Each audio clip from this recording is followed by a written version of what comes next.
So the championship games are set. It has been a crazy playoff so far. Let's go ahead and recap and talk about all the matchups that we had leading up to this NFC and AFC championship games. Let's get into it.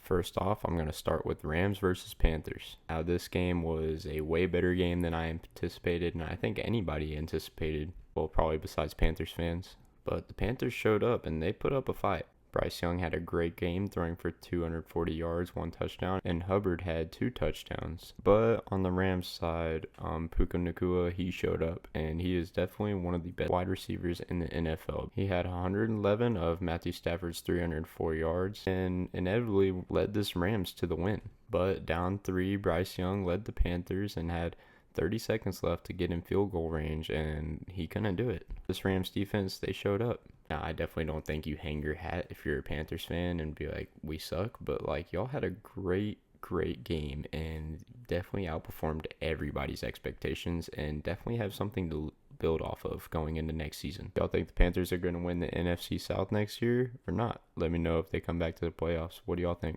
But Rams get the win 34-31. As for the Rams side, I'm sure that was a lot closer than you wanted it to be, but a win is a win and they're moving on. So doesn't matter, I guess. Moving on to the second matchup we're going to be talking about in the NFC, Packers versus Bears. Now, what a game. I'm not going to lie, I thought the Packers had it. I thought they had it won, but they sold the bag and Caleb Williams stepped up. Near the end of the second, Packers were up 21-3 on the Bears, and it looked like this was just going to be a total blowout. But the Bears held the Packers to only 6 points after the half.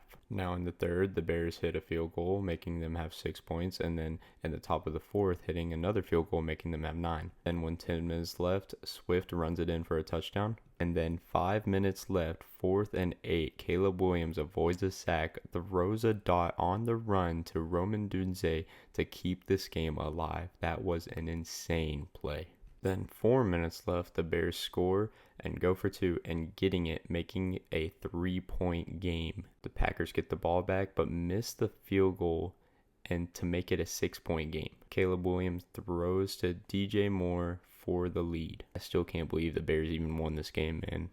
Packers have time but can't do anything with it, and Colson Loveland had a freaking ball game. So did Caleb Williams. Ben Johnson is ecstatic. They do not like the Packers, neither do I, so great win for the Bears, and the Bears move on. Caleb Williams is definitely going to be a great for a very long time, whether you like him or not. You can agree that he is a great quarterback. Up next, we had 49ers at Eagles. This game is definitely going to have a lot of controversy going into the offseason with the Eagles. I mean, the A.J. Brown controversy never stopped even in the playoffs, and they can't cut him because A.J. Brown will leave a $70 million dead cap hit on the Eagles if they cut him, so they're going to have to trade him or do something with him. I'm not sure. There is definitely going to be teams out there that want A.J. Brown, but he does bring a lot of off-the-field issues, obviously. The Eagles definitely need to part ways with him. After this game, it is very clear that needs to happen. And I mean, this was a tough loss for the Eagles. 49ers are very injured, and they still came out with this W. Eagles were up at the half, but could only get 2 field goals in the second half. I mean, we know that this Eagles offense can turn into an egg just in the second half. They're not a good second half team. But this also wasn't a cakewalk for the 49ers, being that George Kittle went down with an Achilles injury. Man, that is a tough blow for the 49ers that just cannot catch a break. You hate to see it, man. Despite that, all these injuries, Brock Purdy still threw the north side of 300 yards and 2 touchdowns, and Demarcus Robinson had 111 of those yards, leading them to a victory over the Eagles 23-19. Now, like I said, something has to change for this Eagles team that was just all around not the best season. I mean, they won the division, but all year there was just off the field issues and on the field issues, and it was horrible, man. Something needs to change. But nevertheless, 49ers move on.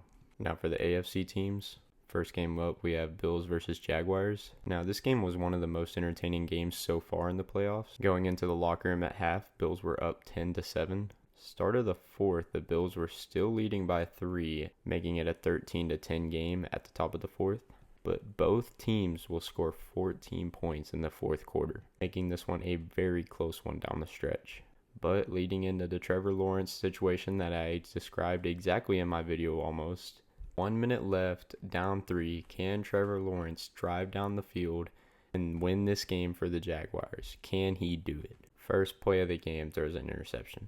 Heartbreak again for these Jacksonville fans that had a promising season. Liam Cohen looks like he's going to be the head coach for a very long time. But man, Trevor Lawrence, I mean, he threw for 3 touchdowns, but he couldn't deliver in the clutch. Josh Allen's 273 yards leading the Bills is going to get it done, and they're going to move on. Next game we have is Chargers versus Patriots. This game definitely raises an eyebrow for the Chargers. Looking at them, man, I don't know. This O-line played horrible. I know there's a lot of injuries, but what team doesn't have injuries? Justin Herbert could only manage to throw 159 yards, 0 touchdowns, and the Chargers finished with a final score of 3 points. I mean, you got to give credit where credit is due. This Patriots defense showed up, and they had themselves a game. But the Chargers went 10% in their third down completions, going 1 for 10. And to add fuel to the flame, Drake May had a great game, throwing for 268 yards and a touchdown in his first ever playoff game. Drake May has more playoff wins than Justin Herbert. That's crazy to think about. Drake May also ran for 66 yards, and he ran 6 times, so he averages 6.6 yards per carry. That's also kind of crazy. For the Chargers, it seems like the same thing every year. They make it to the wild card and they just lose. I don't know what needs to change, but I'm not sure. Something needs to be done. But the Patriots inevitably move on. Next game we got is Steelers versus Texans. Now, this game I was very excited for. Aaron Rodgers could be his last playoff game ever. Can Aaron Rodgers perform versus this Texans defense? The answer was no. Only putting up 6 points the whole game, this Texans defense is legit. The Texans offense were able to put up 30. CJ Stroud had himself a game, throwing for 250 yards and 1 touchdown. And Marks had himself a career day with 112 yards and a touchdown, while Christian Kirk had 144 receiving yards and 1 touchdown. On the Steelers side, it was just a disaster from the start.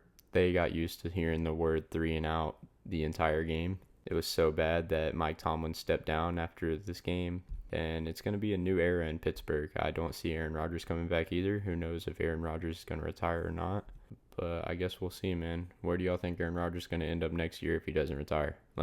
But Texans do get the win, and they do move on. Now moving on to round 2 of the playoffs. Bills versus Broncos. This was one of the most exciting games that I've seen. Just a classic playoff feel in this game watching this one. Well, I'm going to skip to almost the end of the first half. Tied 10-10 with the ball, 40 seconds left. Bo Nix, he threw a touchdown. Then the Bills fumble the ball. 2 seconds left. The Broncos score a field goal going up 10 in just 40 seconds going into the second half. That is insane. But the Bills do come back strong. Start of the fourth, the Bills are only down 6, 17-23. They score, stop the Broncos, and score again, making it 27-23. And 2 minutes left, Bo Nix has the ball in his hands. He drives down and scores, going up 3. 30 seconds left, the Bills have the ball back. They march down the field, and Prater knocks it down to go to OT. Now OT, the Broncos have the ball first. They have to punt, and the Bills get a chance to win it all. And then Josh Allen throws up a 50-50 ball to Brandon Cooks, and it is intercepted. So this is a chance for Bo Nix to just end it all and take it home for Denver. And the Bills defense just kind of falls apart, man. They just are giving up dumb penalties. Two different key pass interference calls pretty much makes them drive down the field as by themselves with just those calls. They just have to make a 20-yard field goal to end it. Although both QBs did pass for 300 yards, 3 touchdowns, and James Cook ran for 117 yards, it just wasn't enough. Marvin Mims had himself a day, 93 yards, 1 touchdown. What a game for him. But it's not all sunshines and rainbows on the Broncos side, because after the game it came out that Bo Nix suffered a broken ankle, which took me by surprise because he looked perfectly good after the game in the post-game interview.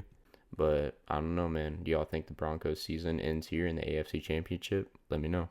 Now for the second game of the evening in the second round, the 49ers versus Seahawks.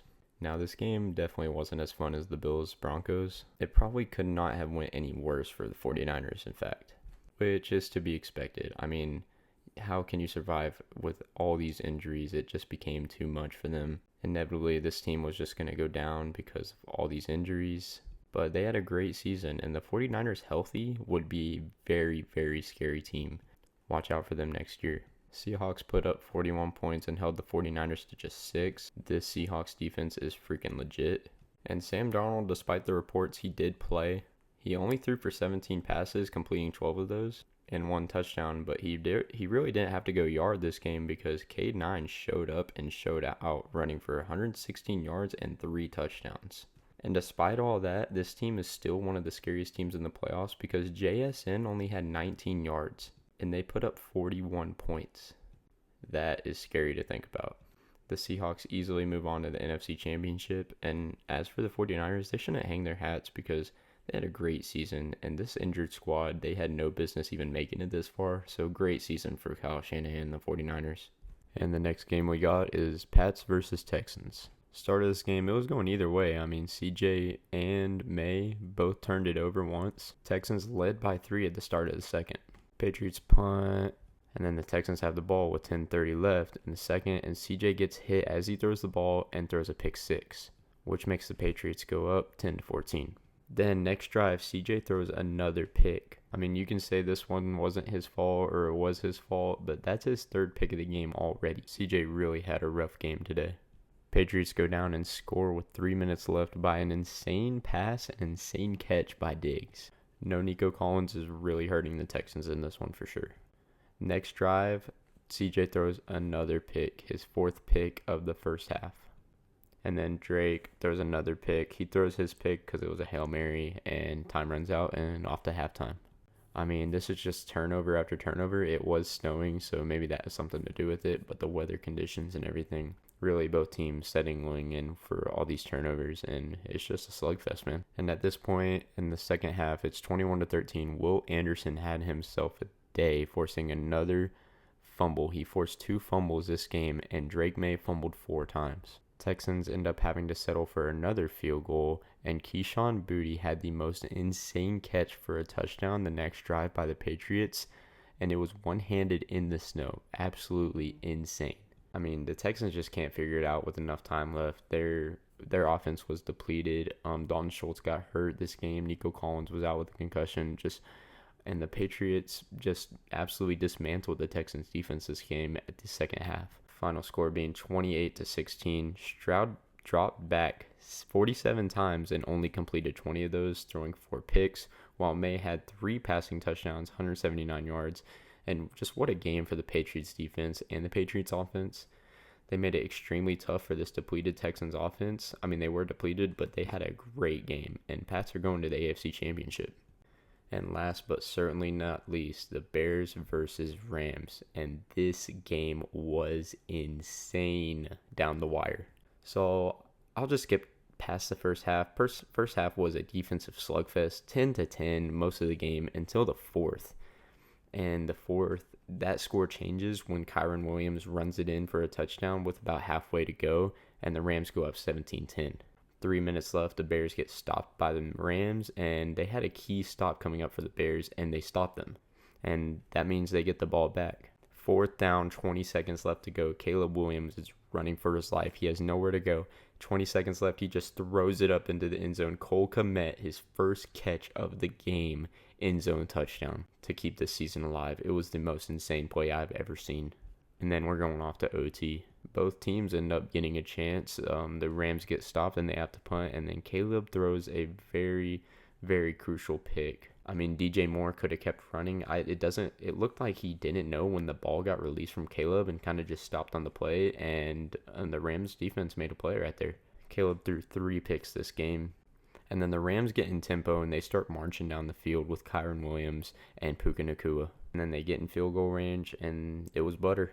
I mean, overall, great season by the Bears. They outperformed what their season was supposed to be like. I mean, Ben Johnson had a phenomenal season being the head coach of this team, and I don't think they should hang their hat at all. They have a very good team to build off of, and Caleb Williams is going to be an issue for years to come. But that turnover by the Bears, giving it back to Matthew Stafford, very crucial moment. I mean, Matthew Stafford rarely makes mistakes, so it was kind of just up to the Bears defense, which I didn't really trust going into this game, but they really showed up for most of the game until that drive. But I mean, yeah, man, Rams move on, and it was a great game, but Now this NFC Championship game is going to be absolutely crazy. We're going to have a rematch to that game we had in the regular season where the Rams had a bad taste in their mouth because of that 2-point conversion that got called. So they're going to be hungry for blood, man. This is going to be a great NFC Championship game. And like I said, man, I predict the Seahawks and Patriots win the Super Bowl. I mean, every game that I called so far in that prediction video has been correct. So maybe I should go get a lottery ticket or something. But yeah, that is going to be the end of it for me. Hope y'all enjoyed the recap of this playoff so far. And let me know if y'all agree, if y'all have the Seahawks win the Super Bowl, who y'all have win the Super Bowl, who y'all have going to the Super Bowl. Let me know. Peace, guys.